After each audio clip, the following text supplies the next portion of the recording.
Ադրբեջանը օգտագործում էր ռուսական զենք։ Հիշեցնեմ, որ Հայաստանն էլ գրեթե բոլոր տարիներին անկախություն ձեռք բերելուց հետո օգտագործում էր ռուսական զենք, այդ թվում նաև ժամանակին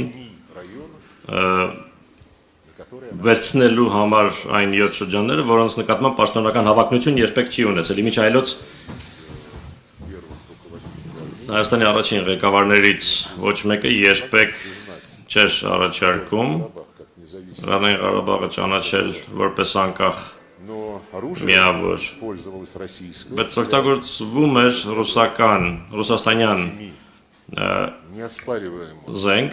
վերցնելու համար անվիճարկելի 7 չվիճարկվող 7 ադրբեջանական շրջանները եւ այնտեղ